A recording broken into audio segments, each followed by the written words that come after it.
Alexa, você me ama? Eu gostaria de ter sentimentos, mas no momento eu só tenho ótimos microprocessadores.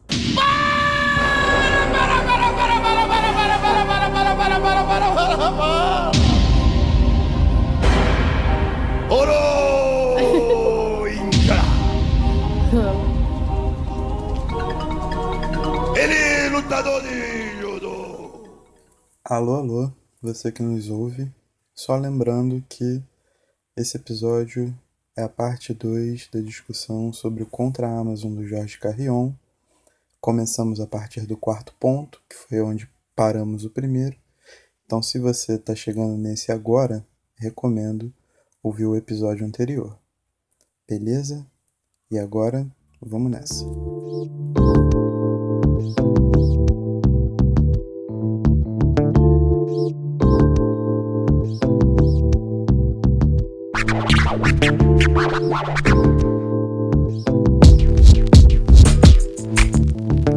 O quarto ponto que ele usa para ser contra a Amazon, o título é maravilhoso, porque ele não quer ser cúmplice do Neo-Império. Rapaz. Destrincha pra gente, Kai. O que é ser cúmplice do Neo-Império? Cara, ele tem uma frase aqui que eu anotei, que é a seguinte: é a melhor conclusão que ele tira no livro. A Amazon elimina os intermediários ou os torna invisíveis, equivalentes a robôs. Parece uma máquina de registrar pedidos. E no fim, ele dá uma pistolada aqui, que ele fala assim: o império nasceu dos objetos que atestam mais prestígio cultural, os livros. A Amazon se apropriou do prestígio dos livros. Construiu o maior hipermercado do mundo com uma grande cortina de fumaça em forma de biblioteca. Eu vou falar o quê, mano? Tipo, a única coisa que eu continuo ressaltando. Deus do céu. Cúmplice, a palavra cúmplice. Sacou? É. Antes disso, ele comenta um pouco sobre a questão de acesso de dados, né? Sim. Que ele se preocupa um pouco dessas grandes empresas. Ele cita o Google e o Facebook também, mais de uma vez nessa parte, que são empresas que hoje têm acesso a tudo que você faz na internet. E aí, eu queria contar uma história, se eu puder. É o seguinte, quem trabalha com marketing já conhece essa história, mas é uma história que eu acho muito boa quando a gente está falando de acesso a dados e conclusões de empresas privadas. Você conhece a história da Target, de 2012? Não, gostaria que você contasse. Então vamos lá. Em 2012, a Target é uma grande empresa americana, né, que vende de tudo. É como se fosse uma grande Americanas. E ela começou a usar o data mining, porque ela precisava decidir quais cupons de desconto seriam mais efetivos para as quais clientes, porque ela perdia muito dinheiro mandando todos os cupons para todo mundo, né? Então ela precisava decidir assim, bom, acho que a gente precisa agrupar os nossos compradores em grupos temáticos, vamos dizer assim, para mandar cupons específicos que sejam importantes para eles. Então eles começaram a analisar todas as compras, né, uma grande base de dados do que os clientes costumavam comprar. Então, se você fosse lá e todo mês você compra papel higiênico, no mês seguinte você recebeu um cupom de papel higiênico, sabe? Era nessa linha. E aí eles começaram a enviar e-mails com cupons de desconto e itens de bebê para filha adolescente de um senhor que viu esse e-mail. E aí ele ficou maluco, ele foi numa Target, ficou puto, reclamou com todo mundo, disse que era um absurdo que eles estivessem mandando isso para a filha dele de 15 anos. Né? Ela não tem o que estar comprando coisa de bebê. Né? Ela não estava grávida e não tinha que estar comprando isso. E o cara que recebeu ele na loja pediu desculpas, falou, olha, realmente eu não sei o que aconteceu, a gente vai mandar isso aqui lá para o headquarters, lá para a central, ver o que está acontecendo. E uma semana depois o cara ligou de novo para pedir desculpas e disse que tinha levado isso para a central. E o pai da menina falou, bom, acho que eu que devo uma desculpa para vocês, porque algumas coisas estavam acontecendo na minha casa que eu não sabia e minha filha está grávida. Então a Target sabia, antes do pai, que a menina estava grávida, porque ela se baseou nas últimas compras que a menina tinha feito, provavelmente testes de gravidez. Então, numa análise clássica de dados, era 50% de chance que ela estivesse grávida. Então, eles começaram a mandar o cupom. Que é mais ou menos o que a gente vê quando você comprou isso, talvez você goste disso. Hoje isso é muito mais comum. Na época foi um escândalo, né? Da Target estar anunciando para o pai que a filha dele, adolescente, estava grávida. Mas a questão é, o data mining é não só uma tecnologia, mas é toda uma estratégia de negócio que existe há muito, muito, muito tempo. Tem pessoas que se especializam em data mining hoje. Então, essa questão de Google e Facebook, de novo, eu acho que a gente pode... Eu acho que é o grande tema desse podcast. Ela é muito, muito mais profunda do que só a Amazon saber o que você compra. E eu acho que aqui ele deu um gostinho do que ele tentou dizer, mas aí ele se perdeu de novo, porque ele fala assim, diferente do Facebook e do Google, que você põe as suas informações, e elas podem ser verdadeiras ou não, né, porque eu posso pôr um e-mail falso, eu posso pôr foto falsa, eu posso pôr o que eu quiser. A Amazon tem os nossos dados reais, porque quando você compra, você dá seu endereço, você dá o número do seu cartão, você dá o seu CPF, e essas são informações realmente que te validam como pessoa que existe. Isso é um problema. E isso é real. Mas, de novo, a gente volta... E essa é uma crítica que ele coloca bem no finalzinho, assim, ela some depois. Não sei se você chegou a ver esse ponto. Ele não aprofunda nisso. Que, para mim, é o real problema de acesso a dados. É esse. E a gente vê o que acontece quando esses dados vazam, né? Sim. Também tem acontecido com uma certa frequência. Esse é o real problema. Mas, de novo, a gente tem que analisar o problema como ele existe. Hoje, você não consegue existir na internet sem ceder algum dado. É inevitável. Exatamente. Aqui... Certo? Sim, certo. E aqui eu acho que, tipo, ele fala uma parada certa, ele fala uma parada que, sei lá, em cada 10 raps falam, sabe qual é? Tem muita... Se você já assistiu Matrix, você já tá aí perguntando se vai tomar a pílula vermelha ou a pílula azul.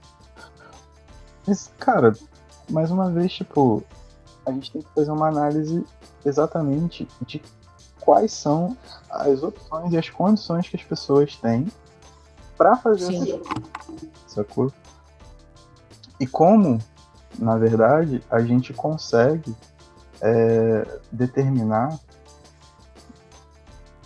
um meio alternativo a esse tipo de abuso digital, né, o data mining. Não? Exato. Então, tipo... Tem leis para isso, as leis estão surgindo para isso agora. Exato. Eu acho que tal como os limites da internet, a gente está agora começando a conversar sobre os limites da utilização de dados. Na Europa já é lei. Aqui no Brasil acho que acabou de ser instituída, mas na Europa, se você mandou um e-mail para uma pessoa que não aceitou receber um e-mail seu, como empresa privada, você pode ser multado em milhões e milhões de euros. Eu lembro que quando eu trabalhava para uma empresa americana no passado, a gente fez intensos treinamentos sobre o uso de dados. E assim, a gente tinha acho que 3 ou 4 etapas de verificação se essa pessoa tinha aceitado receber esse e-mail, porque a multa era insana, principalmente na Europa. Tal como no passado estabeleceu-se regras, né, de que as empresas não podiam ficar te ligando na sua casa, te incomodando, e você pode hoje denunciar esse tipo de comportamento, o mesmo vai acontecer com dados na internet, esse abuso de acesso. Mas é uma coisa que primeiro ele acontece, depois ele é regulamentado. Sempre foi assim. Exatamente. Porque existem brechas muito profundas dentro desses meios, né? Conforme, mais uma vez, tipo, conforme a tecnologia avança, ela pode ser utilizada de uma forma coerente, ela pode ser apresentada de forma coerente para atuar de maneira nefasta por trás dos fãs, ela simplesmente pode atuar de maneira nefasta. Mas eu acho que é uma condição muito parecida com o que vai acontecer com o teletrabalho agora, né? Na história, apesar de muitas empresas já praticarem, a necessidade de você trabalhar de casa e a regulamentação dentro disso no próprio Código Trabalhista, sabe qual é? Exatamente. Então, tipo, o problema acontece e as pessoas tentam se adaptar ao problema. A questão toda é, empresas que monopolizam seus setores ou que são concorrentes, mas estão nas cabeças, elas têm um poder quase que absoluto sobre essas tecnologias e sobre esses dados que elas levam. E aí, cara, já não é uma determinação mais. individual. E se elas monopolizam e elas criam essa necessidade, por mais que eu não entregue meus dados diretamente à Amazon, mas ele está na rede, todo mundo tem um Gmail, todo mundo tem social que é controlado pelo Facebook. Colocar essas pessoas como cúmplices, eu acho que esse é o maior problema. Tipo, sempre vai ser o maior problema. Sacou? Porque essas pessoas fixas dentro... Primeiro, essas pessoas não sabem outro modo de vida que não seja esse, porque elas foram criadas nesse modo de vida. Elas podem descobrir através do tempo, elas podem querer, elas podem idealizar, elas podem até, inclusive, jogar tudo e morar no meio do mato numa barraca. Cada um cria, mas a priori, todas essas pessoas, elas são, principalmente as que vivem em áreas urbanas, elas só conhecem esse tipo de coisa. E aí a gente vai ter que ver, por exemplo, bancos de dados federais, todas essas paradas também, sabe? Sim. Que a gente já sabe que foram utilizados para investigação, para fazer listas de... Esses tempos aí, saiu uma lista de detratores do governo com sei lá quantos jornalistas, influenciadores, etc. Pois é. Eles determinaram tudo isso através de pesquisa em rede social, primariamente, mas com certeza eles puxaram ficha corrida dos caras, puxaram várias coisas que são dados federais, sabe qual é? Dados sob proteção do Estado. Então, tipo, essa conversa continua sendo muito espinhosa, muito abrangente, e a gente sempre tá correndo atrás do rato, né? Não é dizendo que as legislações não deviam se mover mais rápido para responder a essas coisas. E isso é verdade. Deveria ser coisas que, quando surge, os dados estão vazando à torta direito, estão usando esses dados de uma forma abusiva, os países, os governos deveriam se movimentar mais rápido. Mas governos são verdadeiros mamutes em questões regulamentares, a gente sabe. Então, assim, a crítica aqui para mim seria: tem que regulamentar e tem que ser rápido. Não dá para esperar 40 anos. Até lá é o que você falou, o pessoal já puxou toda a capivara de todo mundo. Principalmente então, porque essas grandes empresas fazem lobby. Total. Né? Tipo, elas têm gente e podem financiar N coisas dentro do governo e podem fornecer N coisas para o governo que a gente aqui embaixo não pode, né? A não ser massa trabalhadora. Então, tipo, a rede é muito mais intrincada para você legislar em favor de uma maior proteção de dados.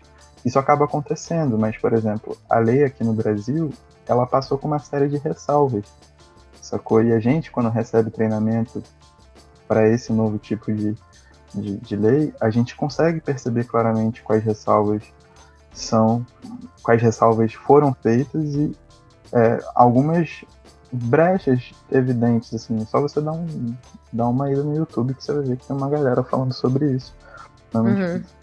Mas, tipo, é muito complicado, é extremamente complicado você não estar embrenhado no mundo onde você não tenha que abrir uma conta no banco, onde você não tenha que ter um cartão de crédito e onde você não precisa de uma rede para você adquirir certos produtos, principalmente se você mora no interior. Eu consigo comprar pneu aqui. Tipo, um pneu aqui, por exemplo, é o dobro do preço que tá na Ponto Frio. Certo. Eu sempre vou procurar o melhor preço. Não tem como, mano. Tipo, é muito difícil. Então, eu não posso considerar que eu seja um cúmplice, porque, no fim das contas, pneu é um artigo caro. E eu preciso pagar minhas contas ainda, sabe qual é? Exato. Ainda mais na situação atual. Que a gente tem vivido, na verdade, nem atual, nos últimos anos, né? Que o nosso dinheiro vale cada vez menos. Cara, é complicado. Complicadíssimo. Mais uma vez, é uma análise conjuntural que a gente precisa começar a prestar mais atenção para não cair, tipo, em frases montadas que acabam dando a falsa impressão de que a gente está fazendo alguma coisa, quando na verdade a gente... Inclusive, falando de frases prontas, a gente linka ao 5º ponto dele, que é dele ser contra a Amazon, que é porque eu não quero que me espiem enquanto eu leio. Você tá arranhando os ganchos aí. Eu amo. Ele tem medo de ser espionado. Coisas terríveis acontecem. E aí ele cita um exemplo que eu acho que é talvez o mais tosco do mundo, que é quando você está lendo no Kindle, você sabe quantas pessoas grifaram aquele trecho. É só desativar a opção. Isso. Ou não conectar a internet. Chocante. Tem um outro exemplo que ele dá, que me incomodou um pouco, que ele fala do Kindle Reading Fund, que é um fundo de leitura do Kindle, que existe para incentivar a leitura nos países pobres. Basicamente, eles dão Kindle ou cedem Kindle para as escolas. E aí ele fala que o problema disso é que isso é um plano da Amazon para acostumar os alunos a estarem sempre vidrados numa tela. O iPhone da Apple foi lançado em 2007. O Kindle foi lançado em 2007. Quem você acha que mais acostumou as pessoas à tela? Você tem um chute? Você tem uma ideia, assim, uma sugestão? Porque achei uma pergunta difícil de responder. Se eu já vi reportagem de gente que passou mal, quase morreu na fila e que vendeu órgão para poder comprar um iPhone. Pois é. Então, assim, é uma análise, de novo, né? Muito. Primeiro, me parece que é uma análise montada para atacar a Amazon e não uma análise do problema como um todo. Mas entre essas duas coisas, como é que ele chama? Vamos dizer, a datificação não. A telalização, vamos dizer assim, das pessoas não começou com a Amazon, não começou com o Kindle. Na verdade, eu diria que começou com a televisão. Com certeza. Mas isso são outros 500. E o fato de você estimular as pessoas a ler, dependendo de onde você está, é muito mais fácil que se elas tiverem um Kindle, você pode alimentar este Kindle do que mandar livros físicos para países onde talvez não existam nem bibliotecas. Então Totalmente. tem um outro lado também que é muito importante, que ele não levanta em nenhum momento. Agora, o fato da Amazon estar vendo que você lê, se eu tô no ônibus lendo, todo mundo tá vendo que eu tô lendo também. É um negócio meio besta, sabe? Essa de todas pra mim foi a mais besta, o argumento mais tosco. Tipo, amigo, e daí? Cara, eu posto no Instagram tudo que eu leio. Você sabe o que eu acho mais engraçado nesse capítulo? Só fazendo uma pausa, sua pistolada aí mesmo. A primeira começou com um dado. É muito bíblico isso, né? Tipo, no início era o verbo. E aí Bezos diz faça-se o Kindle. E aí acabou o mundo. Foi isso. Basicamente é isso que ele tá dizendo. Cara, eu acho que a crítica dele, se você levar para um lado abrangente, de tipo, ele fala aqui sobre o Grupo Planeta, né? E um que é prêmio, espanhol, na verdade. Que é um grupo espanhol, e um prêmio que eles fazem e tal. Não sei se você for ver, tem uma pertinência sistêmica, mas é mais uma daquelas paradas de tipo, em alguns lugares, em muitos lugares, na verdade, né? Todo o sul global, basicamente, você ter acesso à leitura já é uma questão revolucionária mesmo. Sim. A gente está falando de países que foram expropriados e são paupérrimos, inclusive de inserção cultural, né? Um dos efeitos gravíssimos de toda essa expropriação. E não é só simbólico. É aquela parada, tipo, o Kindle, ele é, de mais a mais, um dispositivo, mano. Tipo, qualquer um pode inventar um Kindle, sacou? Da mesma forma que, por exemplo, na China você não tem WhatsApp, mas você tem WeChat. Você não tem Twitter, mas você tem uma parada parecida lá. Tipo... Aliás, o Kindle não foi o primeiro e-reader. A Sony lançou o Sony Bookman em 92, muito antes da Amazon surgir. Então, na verdade, o Kindle é uma evolução natural dos livros digitais. E outra, não só isso, as pessoas também leem no celular, também leem no computador. Então, na verdade, esses são só veículos, não são... Mas aí também tá ligado ao preciosismo do objeto livre, né? Exato, é mais é o que eu falo, tipo, ele tá puxando mais uma crítica àquilo que ele queria que fosse do que uma análise geral que o manifesto foi difundido como se tivesse. Porque, tipo, o dispositivo por si só, a Saraiva tinha um dispositivo, é verdade, a Cultura tinha outro, o Kobo. O Kobo.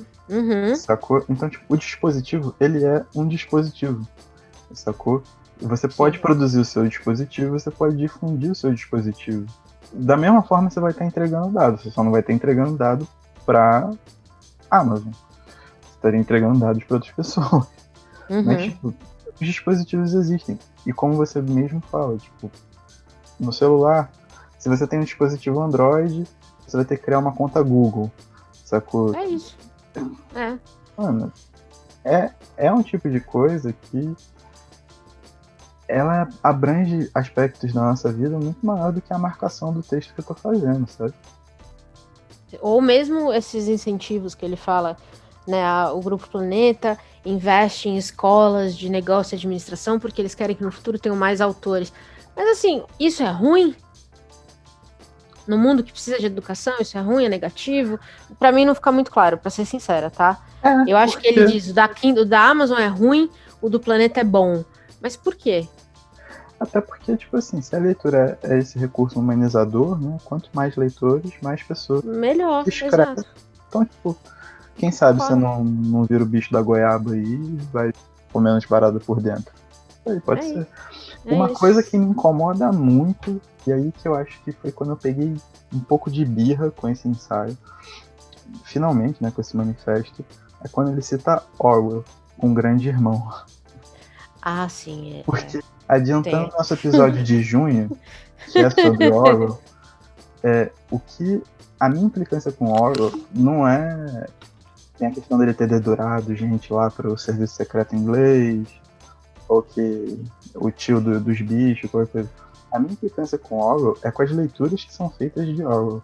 E como ele foi apropriado por um discurso social, tem um mínimo de análise, e como foi fácil pegar os livros dele para se apropriarem, criarem análises até jurídicas do que é um Estado, o poder estatal e do que é o poder de grandes corporações também. Dá para você fazer uma parte análoga a isso, principalmente nessa época de monopólio, né? Uhum. Quando ele fala sobre, tipo, é uma leitura muito pobre do Orwell, de verdade. Eu fiquei muito bolado. Concordo. Mas acho que a gente tá aqui, a gente tá no ponto 5. Acho que leitura pobre do contexto é o tema desse manifesto dele. Sim. Na real, para mim é uma análise do que eu queria que o mundo fosse, ao invés de tudo isso que a gente tá falando ao invés de uma análise do que o mundo é. Sim. E eu tô chateado, porque eu não posso mais ir tomar café na livraria que eu gostava. Cara, pra mim esse livro se resume a isso, tá? Pra mim também. Eu critico a Amazon, mas eu tô chateado porque eu não posso tomar café na livraria que eu gostava. Pra mim esse episódio é isso. É isso. Esse livro é isso, né? O episódio é a crítica, uma tentativa de crítica a isso. Mas eu vou levantar então o 6º ponto, que é um ponto em que eu de certa forma concordo com ele. Foi o primeiro que eu li e falei, ok, aqui temos alguma coisa que vale a pena a gente conversar. Para variar, ele foi extremamente superficial, mas eu quero aprofundar, que é porque ele defende a lentidão acelerada, a relativa proximidade. Então ele quer que a gente não vive tão atacado, basicamente. E eu acho que aqui tem um certo ponto importante, porque ele fala essa questão, né, que antes você comprava na Amazon, chegava em 72 horas, agora chega em 24 horas, em alguns países eles já estão entregando no mesmo dia.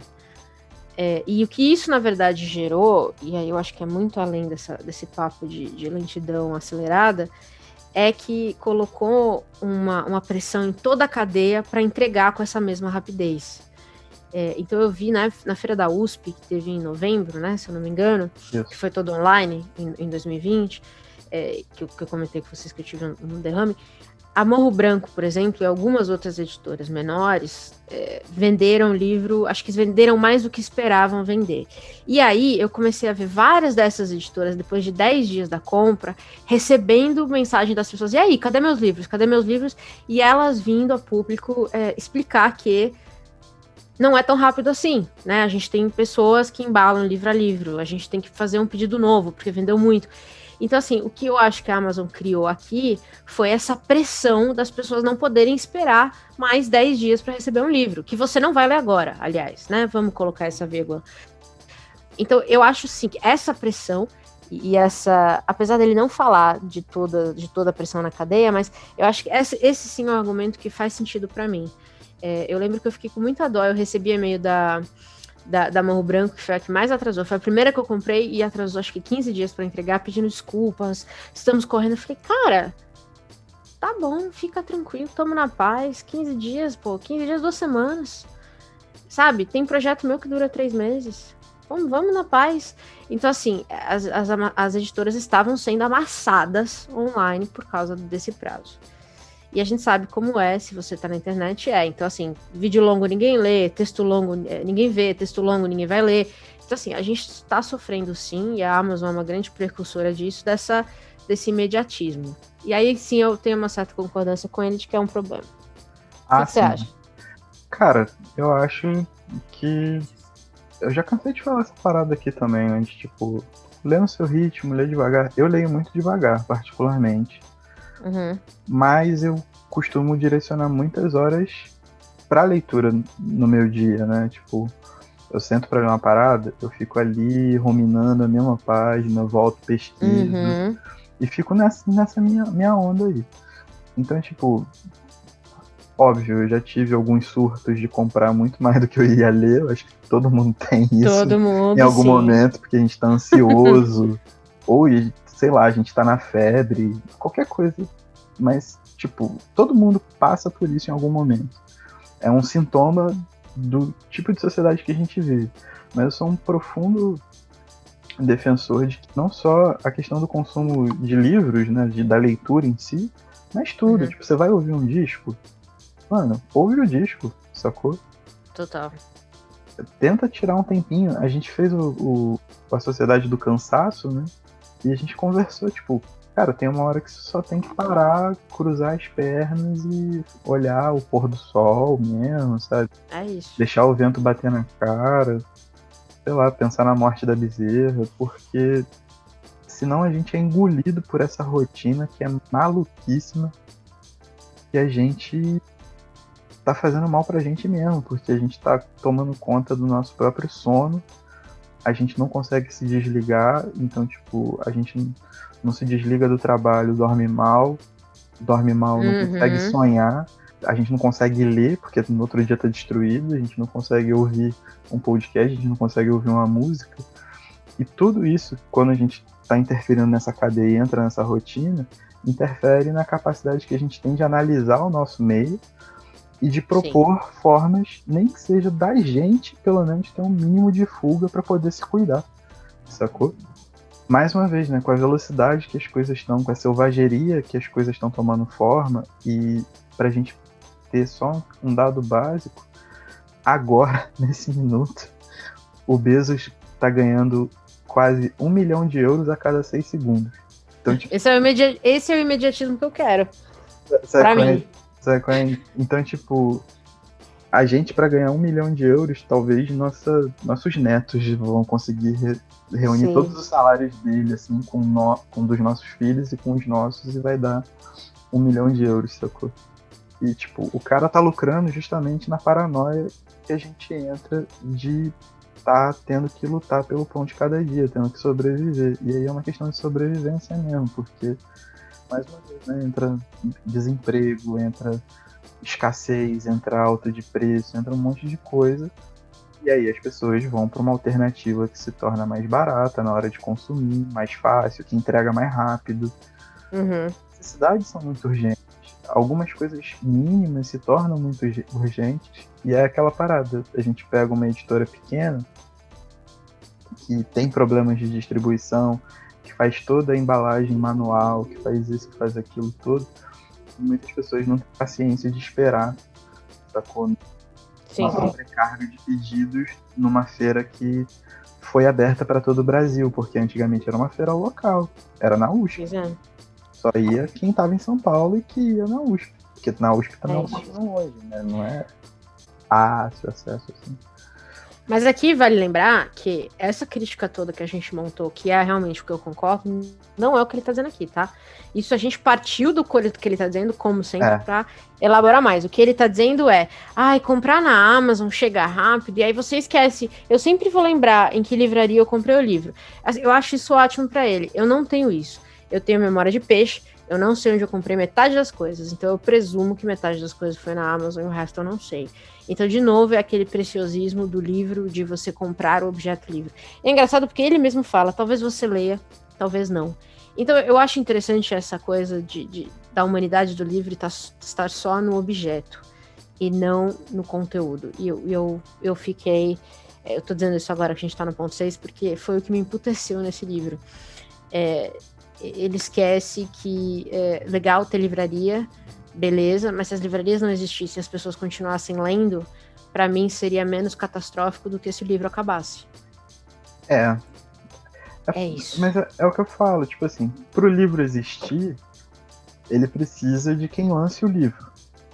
Uhum. E nesse momento atual, numa análise bastante coisa, é porque provavelmente a gente está importando muito mais uma realidade estadunidense do que uma realidade europeia.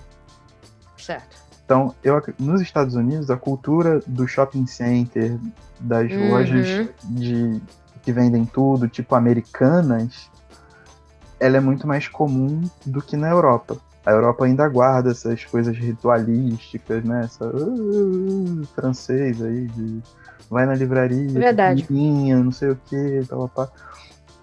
A gente não, a gente tem essa questão da cultura estadunidense muito forte. E a gente incorpora muito isso. Então, o que está acontecendo nesse caso particular aqui do Brasil é que, da mesma forma, a gente tá perdendo esse ritual porque a gente sabe que pode comprar direto da editora. E normalmente as editoras não têm uma livraria. É verdade. A gente confia na curadoria dos editores, das determinadas editoras, e vai na fé. Então, tipo assim, a gente tá facilitando, a gente tá fortalecendo uma editora pequena, média ou grande, porém a gente, tipo, socialmente, o contato social do livro, a gente tá perdendo do mesmo jeito. Isso não é de hoje não, tá? Isso ficou intensificado com a pandemia. Mas a gente tá perdendo do mesmo jeito. E eu acho que, assim, por exemplo, clubes de leitura, eu acho uma iniciativa bem legal. Mas também é uma curadoria fria. Admiro várias pessoas que participaram de curadorias de clubes. Mas a questão é que, tipo, é uma curadoria fria. A editora ou a dona do clube, né, uma tag da vida, por exemplo, contrata um autor para ser o curador daquele mês. E todos vocês, querendo ou não, gostando ou não, vão passar por aquela experiência. E, tipo, é a experiência, é o que tem para hoje. Exato. Eles limitam sua experiência, não existe uma troca, existe uma imposição. Você tá pagando para receber aquilo que eu posso te oferecer todos os meses. E é isso. O máximo que eles podem fazer é soltar um calendário do ano inteiro para você decidir se você vai ter mais títulos que você gosta ou que você quer arriscar ou não. Mas fora isso, é uma curadoria muito fria. Então, tipo, a gente já tá nesse processo de desumanização sem saber. Sacou? De desumanização e de dessocialização, digamos assim. Né, do ritual, da ritualística do livro. A gente já tá entrando nisso sem saber. Só que uns pela Amazon, uns por um tratamento direto. Que é muito legal, tipo, beleza. Eu compro de editoras, repito. Mas é aquela parada, interfere também na livraria do bairro. Total. Muito. Não, concordo muito. E a tag tá cresceu assustadoramente em 2020. Sim, naturalmente. Dentro de todas as polêmicas que ela se meteu também, né? Mas eu acho que... isso é verdade. Mas eu acho que também o que a tag faz, e de novo é algo que as livrarias não poderiam oferecer, e eles vendem isso, é a experiência da surpresa, de ter alguém escolhendo um livro para você, mas que você não deu indicação nenhuma do que você queria. Porque na livraria você falaria, né? Eu quero um livro assim, assim, assado. E aí parece que isso ressoa. Eu sou assinante da tag faz 4 anos já. Tem livros que chegam que eu falo, puta merda, eu acho que eu nunca pegaria esse livro numa livraria. E outros que chegam eu falo, bom, eu não pegaria por um motivo. E eu acho interessante ver como essa curadoria acontece. E tem sido apresentada pela tag a títulos que nem tem mais no Brasil. Eles estão resgatando algumas coisas que não são editadas há anos. Então, de novo, como tudo o que a gente tem falado até aqui, não é tão preto no branco, no sentido de certo ou errado, ou bom ou ruim, ou, sabe, é muito mais, tem muito mais nuance nesse meio de campo, tem muito mais cinza nesse meio de campo, do que só essas frases feitas de tipo, não vou porque eu não quero. Sim, natural. Né? E tipo, não é que eu seja contra a tag, mas a minha experiência de livro, a minha convivência com livros, ela faz parte também dessa socialização. Porque eu moro em Paraty. Em Paraty, ou eu compro online, ou eu vou à única livraria que tem aqui. E muitas das vezes eu prefiro ir à livraria, conversar com as pessoas. Aqui tem a Flip, que é um evento que, tipo, a cidade gira em torno de literatura. Então a minha convivência com literatura, ela vai muito de troca de ideia. Tipo, eu troco ideia com você e sempre tem alguma dica nova, sacou? Então na parte de indicação, eu prefiro a experiência social, de estar conversando contigo, aí você virar e falar, pô, cara, você já leu essa parada aqui? Acho que é muito sua cara, sabe qual é? E vamos que vamos. A TAG, ela fez uma curadoria diferente, que eu gosto de chamar de curadoria fria, que ela elege uma pessoa pra te surpreender. Isso é pro válido. bem ou pro mal, né? Às vezes Pro bem também ou não pro dá mal. certo, Porém, apesar dela ter criado ferramentas, tem aplicativo, grupo de Facebook, etc., ela não tem a questão ritualística entre aspas, né? Essa questão social. Tipo, se você só quiser comprar e ler o livro e fazer sua interpretação dele, guardar ele pra você, jogar da janela, fazer o que você quiser, beleza, tá dentro. Mas essa questão da troca, de você, ela se torna opcional. Você tem, se você quer, dentro de uma plataforma também muito impessoal, né? Porque aquela coisa, na rede social, você faz um perfil fake lá e fica digitando, tipo, livro bosta, que não sei o que, blá, blá. E alguém vai te retirar. Mas, tipo, é mais ou menos por aí. Meu pensamento. Nesse ponto eu acho muito maneiro, tipo, ter essa convivência, esse contato, esse carinho, assim, pelas relações sociais que os livros trazem pra gente. A gente é isso, sacou? Então, não tem como dizer. Mas, de novo, o seu exemplo prova isso.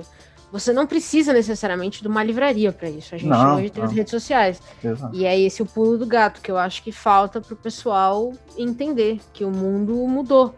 Talvez hoje, e principalmente acho que essa nova geração, não vai ver mais o contato físico como uma necessidade social, como talvez seja para meus pais. Você só ter amigos online vai ser normal em algum momento da vida, eu acho. Pra gente hoje, talvez não seja muito, muito comum. Pô, quando você estava em São Paulo, na Feira da USP, você veio na minha casa, a gente bateu um papo. Quando eu fui pra BH, fui jantar com o Ragnar pra gente conversar. Então, assim, quando a Ju veio pra cá, a gente também conversou, a gente saiu pra beber. Então, assim, a gente acaba entrelaçando em algum momento o social pessoalmente e o social online. Mas eu acho que as pessoas e as livrarias precisam entender que nem todo mundo vai fazer isso. E nem todo mundo quer isso. Então, se eu não preciso estar numa livraria, como é que as livrarias sobrevivem? E é o pulo do gato que eu acho que tá faltando. Exatamente. E aqui é o que eu falo de, tipo, a participação social, que não só uma livraria, mas eu acho que uma livraria pode representar melhor isso, que um espaço de bairro tem, sacou? Então, tipo, uma livraria, ela não é só um espaço para a venda de livros e para você sentar e tomar um café com o seu livreiro. Uma livraria é um lugar de ação. Então, uma livraria, ela passa por uma curadoria, sacou? Ela tem que ter um curador, nem que seja um curador de best-seller para vender mais, mas ela vai passar por uma mão humana que vai decidir como vai fazer a vitrine, manja. Ela vai passar por um processo de pedida de livros nas editoras, e aí ela vai decidir quais editoras, quais que ela vai querer ter como prioridade na livraria. E isso tem que transparecer, tipo, cada um que é dono de livraria faça o que quiser da vida, não vou ficar cagando regra aqui. Mas, na minha opinião, ambientes como livrarias, eles extrapolam o objeto livre. Eles entram num contexto de ação social, sacou? Da mesma forma que as pessoas têm o hábito de ir na padaria do bairro, sabe? De ir na pet shop, que só ali eles cortam o pelo do cachorro da maneira que você ama desde muito tempo. de você ir no mercadinho, de você ir, sabe, em todas essas coisas que possuem um valor afetivo e um valor social agregado, a livraria de bairro tem isso. O negócio é que o grande volume de livrarias de bairro estão em grandes centros urbanos, são atacados pela oportunidade do conforto de você comprar um livro 8 horas da manhã e às 11 horas da manhã chegar um entregador e bater na sua porta. A gente entra numa espiral de que a ação de uma livraria de bairro, que é o que a gente vê que é o claro sentido de defesa dele aqui, mas que eu acho que é uma defesa muito pessoal e muito perene, é que o motivo de você abrir uma livraria, ele está amplamente ligado a uma troca de modelo, a uma participação social que dê valor a coisas para além só do que as páginas podem ofertar.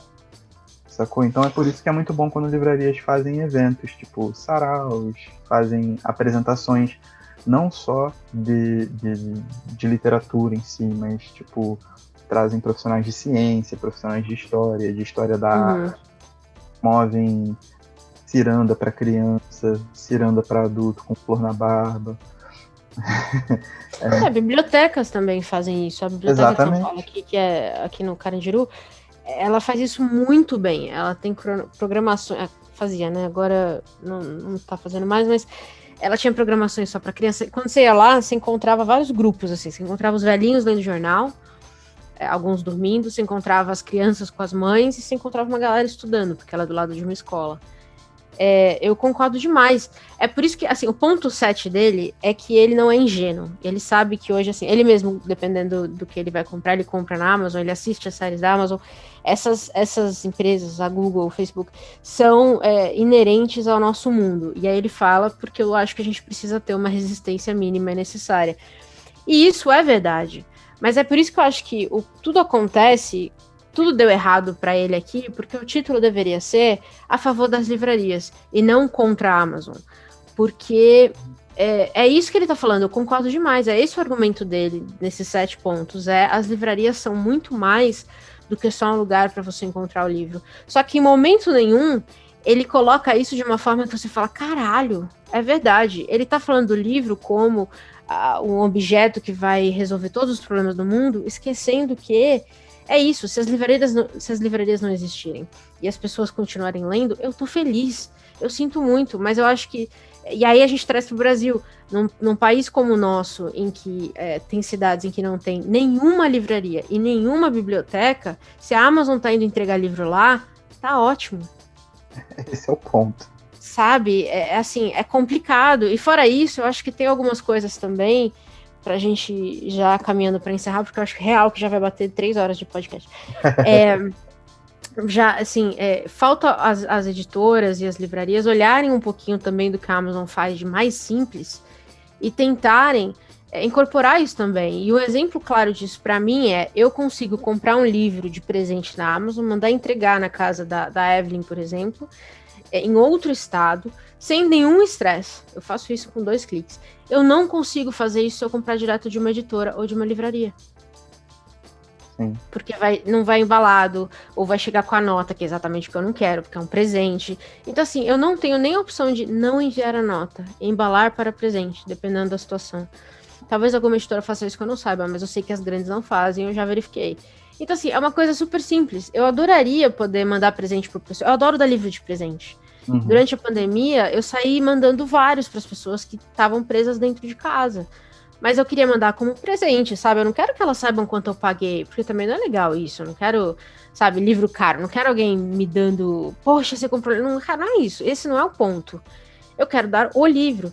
Então, assim, poxa, outro dia minha amiga o marido dela teve Covid, voltou, eu mandei uma cesta de boas-vindas para ele. Porra, eu adoraria ter mandado um livro junto, sabe? Já que ele ia ficar dentro de casa agora, na cama. Então, assim, são sacadas que falta para as livrarias e para as editoras saírem do óbvio, entendeu?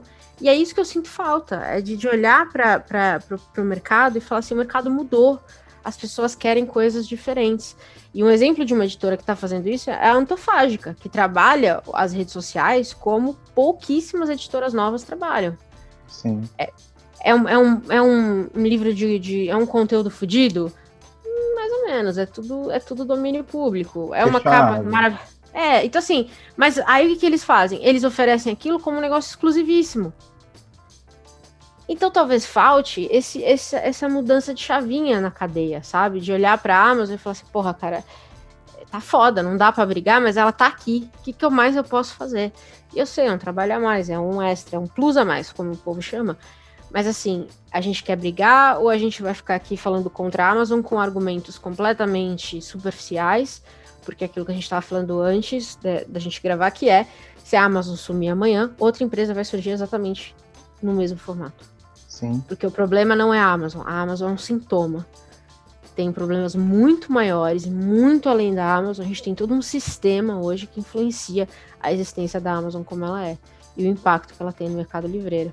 Então, eu acho que a análise do Carrion é superficial e, de certa forma, é até, eu diria, má fé a forma como ele fala algumas coisas.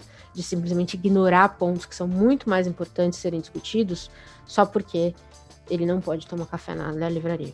Eu penso da seguinte forma, mano, tipo, o approach das próprias editoras precisa ser mais forte, muito mais forte. Porque se você quer realmente, tipo, criar uma comunidade dentro de um círculo tão pequeno de pessoas espalhadas por um país tão grande, isso eu tô falando só de Brasil, mas você precisa ter uma conversa muito franca, sacou? E eu acho que ter uma conversa muito franca não caracteriza exatamente você criar produtos, você criar mais consumo além do seu carro-chefe, que é o próprio livro. Eu acho que a postura ser uma postura, como eu falei, não, uma postura social do livro. A sua curadoria tem que conversar com as pessoas que você quer chegar, sacou? A sua forma de distribuir, de vender livro, a sua forma de precificar o frete, de encontrar soluções para fretes, sabe? A forma como você embala, a forma como você faz um pós-venda maneiro, tudo isso tem diferença, sabe qual é? Às vezes, tipo, você se recusar a mandar pacotes, normalmente todo mundo manda pelos correios, mas tipo, você, sabe, falar, nós priorizamos os correios por ser uma empresa estatal, tipo, isso é um posicionamento. Total. Por mais que possa demorar um pouco mais do que uma empresa que chegue aí em questão de horas. Mas sabe, tipo, você se posicionar, se a reclamação for pro lado do cliente, cara, praticamente todo cliente vai preferir a comodidade. Exato. A vida já é muito pesada, já é muito corrida. Pra gente ter que ficar depois analisando coisa, traqueando pedido que tá demorando 6 meses, entendeu? É foda. Sabe? Agora, se você consegue estabelecer uma proposta de um consumo que não é apenas essa velocidade, que seja uma coisa duradoura, estabelecer uma relação, isso tem que partir de vários lados. Isso parte também do que a gente pensa como inserção da literatura nos meios em que ela não consegue atingir. Eu acho que o meu grande ponto aqui é esse. Tipo, a gente vive num país em que as pessoas não leem, mano. Tipo, pessoas que leram mais de 4 livros, um dos livros é a Bíblia, outro livro é de autoajuda. Sim. Manja, tipo, isso voltando à questão que a gente tá falando sobre ser uma coisa ideológica, isso são coisas ideológicas, sabe? Falta diversidade, falta abrangência, e a gente não consegue romper essas barreiras. Isso é só culpa de pequenas empresas privadas? Não é. Isso é um projeto muito maior. Sim. Mas existem iniciativas e existem formas de você conseguir abrir um pouco, sabe, realmente caracterizar uma ação no meio social. Eu acho que, por exemplo, no começo da pandemia, naquelas iniciativas da Dublinense, por exemplo, sabe, de retirar uma grana para ir fazer doações e ir pessoalmente pegar essas coisas no asilo. tipo, você não é comprovando, mas tipo, se fazendo presente não é tão difícil, sabe qual é? Concordo. Concordo mesmo. Eu venho de um meio que, tipo, Marechal, que é um esse muito antigo, o cara ficava pedindo doação de livro em esquina para poder subir o morro e entregar para as crianças. E no final das contas, quem foi patrocinar o Marechal foram editoras pequenas, que disponibilizavam lotes de livros para que ele fosse fazer o projeto Livrar, sacou?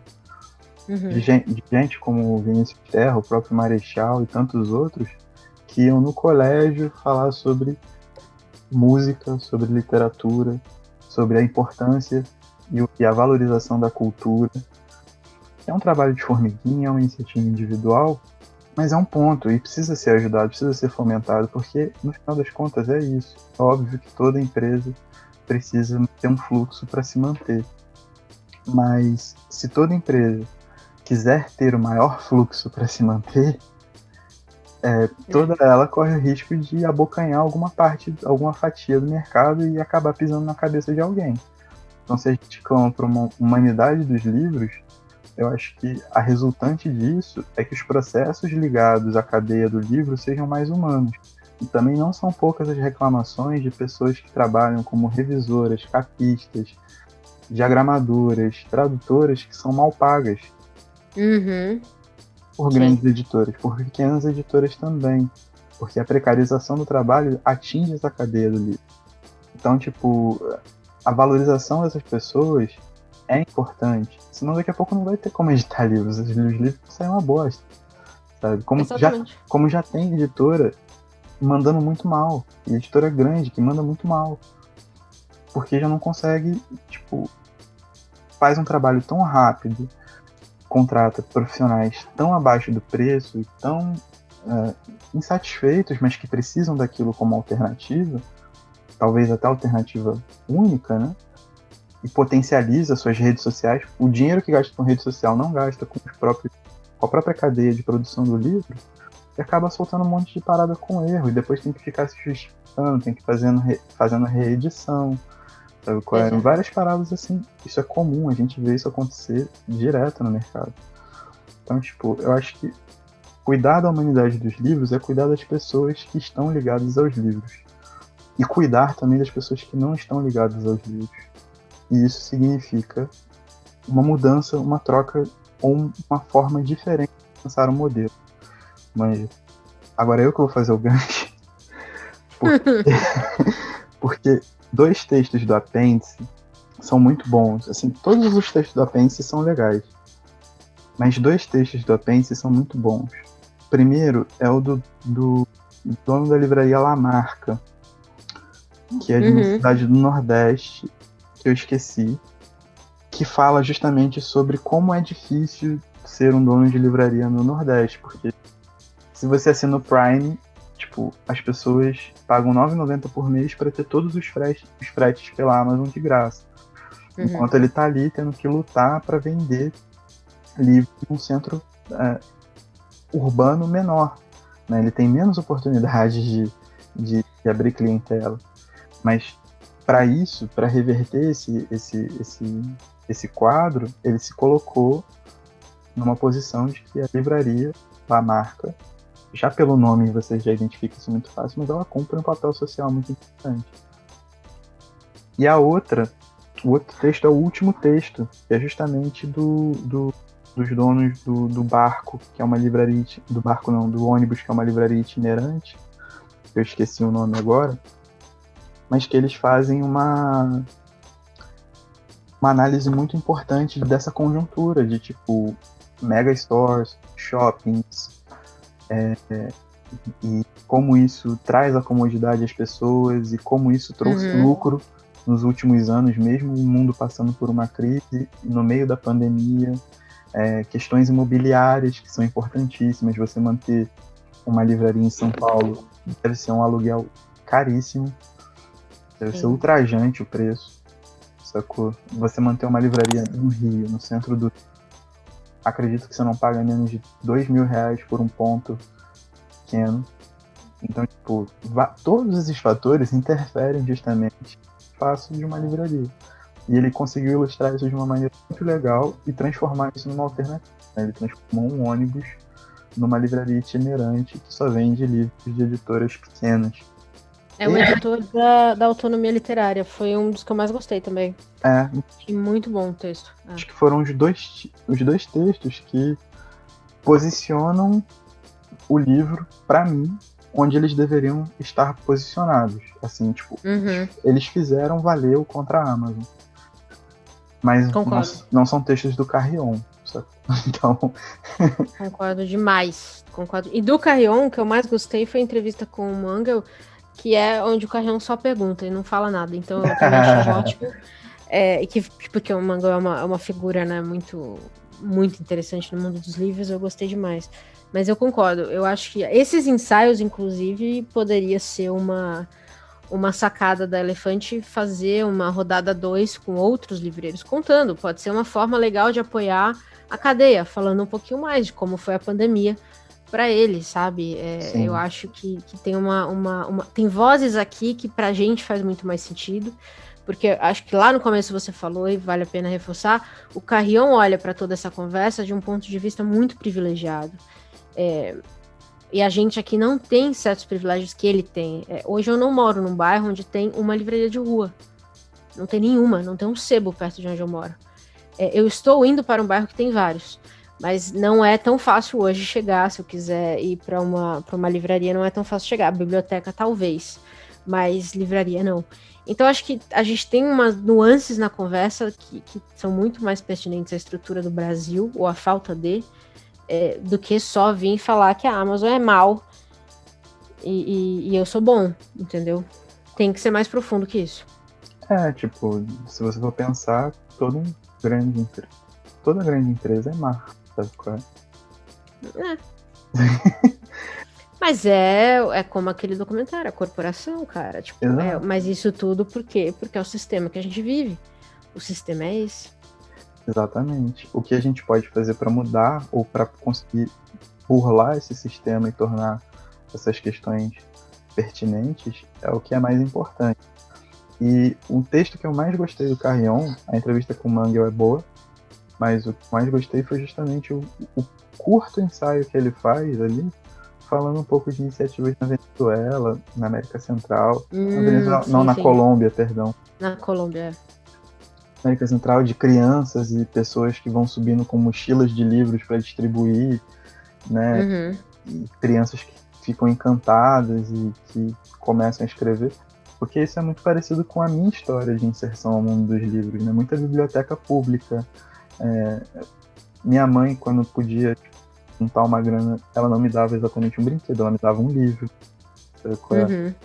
Então, tipo, é isso, mas é essa a grande questão. Tipo, a gente não tá falando sobre o objeto do livro, a gente tá falando sobre as circunstâncias sociais em que o livro está incluído e como ele pode ser um agente transformador na abrangência disso tudo, né? Então isso também passa por uma curadoria. Se eu chegar lá e entregar para essas crianças todos livros do Olavo de Carvalho, todas elas serão Olavetes. Tipo, boa parte delas serão Olavetes. Pois é. Eu acho que também a gente não pode ter medo, enquanto a gente fala de cultura, quando a gente fala de literatura, falar de teologia, sabe? A gente não pode ser esse tipo de pessoa que é muito austera, sabe? Coisa muito polida, coisa muito pam. Não, tipo, quando você tá falando de arte, você tá falando de batalha pelas ideias também, mano. Você tá ocupando um espaço, você tá fazendo um apelo àquilo que você acredita. E, tipo, você tem que assumir essa parada, sabe? Não é, tipo, literatura é um ato de humanidade. A humanidade presta serviço de um monte de fatores. A gente tá vendo aí, tipo, humanidade, e olha como a gente tá ligado? Organizado. Pois é. Ou desorganizado. Ou desorganizado. Então, tipo, tá no meio do inferno, literalmente. Sobrevivendo no inferno. Pra mim, é um dos maiores marcos da literatura brasileira. E coloco que Mano Brown é um dos maiores poetas que já existiram no mundo. não só no Brasil. Mas tá aí, tipo, Racionais. Racionais fez a cabeça de toda a quebrada do Brasil, sacou? Uhum. E se você for ver, tipo, beleza, a Companhia das Letras lançou uma edição do Sobrevivendo no Inferno agora. Mas quanto custou para eles entrarem dentro do jogo literário? Claro. Só agora que a Companhia das Letras se prestou a conseguir os direitos de Maria Carolina de Jesus? Isso também vem da pressão social. E vem também da pressão das pequenas editoras, eu acho. Claro. É por isso que elas são essenciais. Para mim é essencial que a gente tenha visto as novas editoras que estão surgindo, porque elas trazem vozes completamente diferentes. Ao contrário de editoras que só publicam o que está em domínio público, tem editoras que estão indo atrás de vozes que estão esquecidas. E eu acho que é isso que dá uma oxigenação do mercado, basicamente, né? Você ter opções. Para mim, o mercado não é você ter 25 opções, a melhor coisa não é você ter 25 opções de Orwell do mesmo livro. É você ter 25 autoras que você nunca ouviu falar antes e estavam esquecidas aqui no Brasil. Então eu acho que a gente está vendo assim, um certo renascimento de algumas vozes. Não todas, acho que você mesmo citou algumas que estão esquecidas. Temos trabalho a fazer ainda, e não é a Amazon que vai fazer esse trabalho. Eu acho que essa é uma conversa e o papel social das editoras faz, para mim, você colocou de forma perfeita. É esse também, é responder ao que a sociedade está precisando muito mais do que ela está pedindo. E eu sinto que as editoras de médio e pequeno porte têm feito isso de uma maneira incrível. Mas essa não é uma conversa que se encerra só em pare de comprar na Amazon. E eu espero que nesse tempo que a gente fez aqui esse podcast, isso tenha ficado claro. A gente tem severas críticas à Amazon, elas existem, elas são reais, mas a gente tem que olhar o contexto como um todo. Então a Amazon aqui, ela tem em determinados momentos, ela vai ser o bicho papão, em determinados momentos ela vai ser a única opção de quem não tem uma livraria, uma biblioteca por perto. E aí a resposta não é, talvez, destruir a Amazon, mas entender como é que a gente consegue fortalecer toda uma cadeia de acesso ao livro. Exatamente. E essa conversa não é simples. Não é fácil, não é simples. E com certeza não somos nós dois idiotas aqui, que vamos resolver. Sim. Mas tá dado o jogo.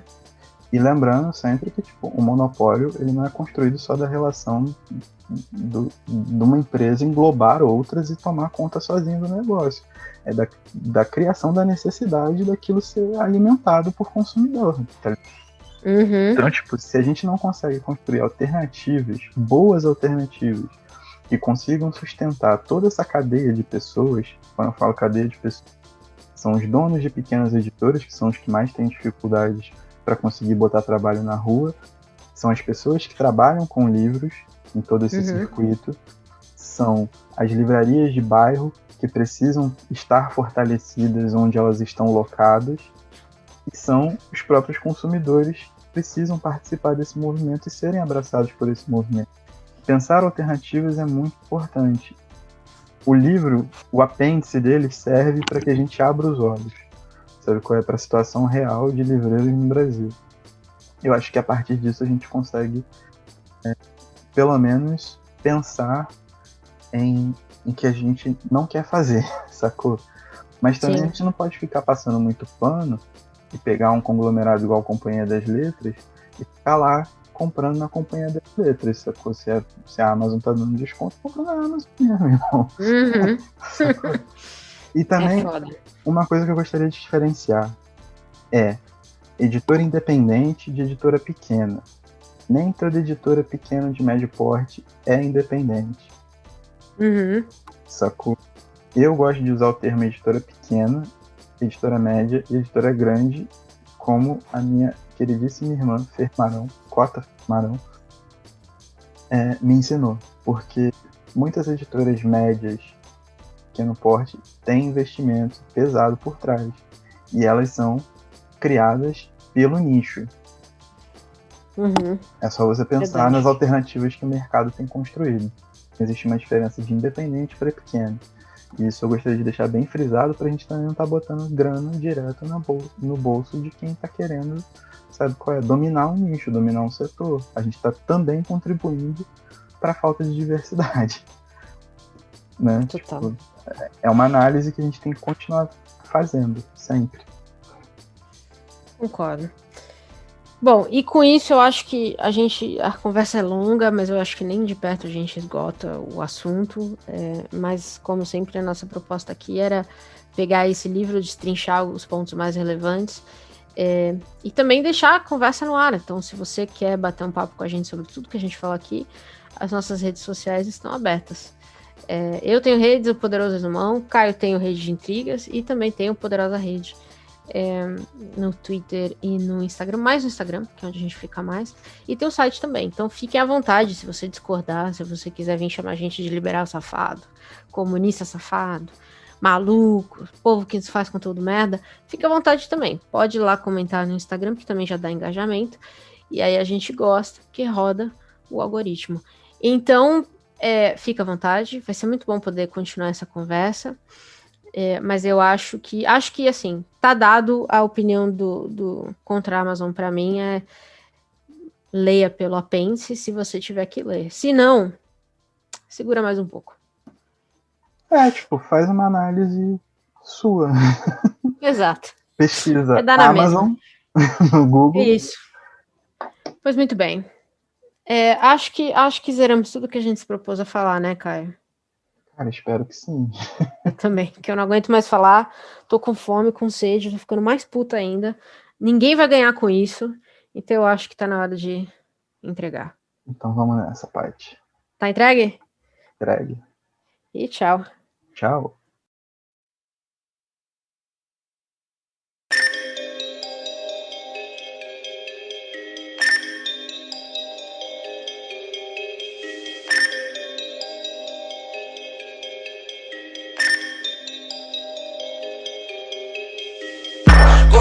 Contra nós, contra nós quem puder. Contra nós, contra nós quem puder. Contra nós quem puder. Depois de ser massacrado, continuamos de pé. Sem dever nada pra lei, que me vê como fora da lei, porque eu optei não depender de lei. De onde vem o silêncio é a lei, sem sofrer mesmo que no limite. Criar na criada assim vive, sem se importar se ela tem celulite. Exemplo do que vem de baixo e atinge. De lá de onde tem, da branca e da preta, até o pastor sabe que não é cocada. Se perguntar, não sei de nada. E a clientela da FAP se acaba, porque da ponte pra cá é show. Da ponte pra lá não corre fomos. E a resposta que damos é de quanto vale o show, porque revolução à parte foi chegar onde estamos. Mente blindada, terror da escrita. Que foi dizer que não. Um qualquer quem não quer, diga. Só faltava não. Na disciplina elas quica, nós pira. Meta de função. No banco dígitos, no kit listras. Time de tiajão. Mente blindada, terror da escrita. Que foi dizer que não. Um qualquer quem não quer, diga. Só faltava não. Na disciplina elas quica, nós pira. Meta de função. No banco dígitos, no kit listras. Contra nós quem puder. Contra nós quem puder. Contra nós quem puder. Depois de ser massacrado, continuamos de pé. Pensa Dona Maria, bem mais que o leão por dia. Na selva com a benta da pia, Dona Benta demais vicia, né? Não me rendo, pega a visão, é o que tá tendo, botar na novela. Vem a caquirela, e não diga que tô me vendendo. Vendo minha cria no mundo crescendo, só que estrutura do estado não vejo. Quem tem que fazer a não ser eu mesmo. Aos olhos de Temer, não temo. Linha por linha e bombo batendo. MPB da MPC, devo pra ver, ter que pagar pra ter. Canta tudo e fingir não entender. Time de tiajão. Mente blindada, terror da escrita. Que foi dizer que não. Um qualquer quem não quer, diga. Só faltava não. Na disciplina elas quica, nós pira. Meta de função. No banco dígitos, no kit listras. Time de tiajão. Mente blindada, terror da escrita. Que foi dizer que não. Um qualquer quem não quer, diga. Só faltava não. Na disciplina elas quica, nós pira. Meta de função. No banco dígitos no kit listras. Contra nós, contra nós quem puder. Contra nós, contra nós quem puder. Contra nós, contra nós quem puder. Depois de ser massacrado, continuamos de pé, pé, pé, pé, pé, pé, pé.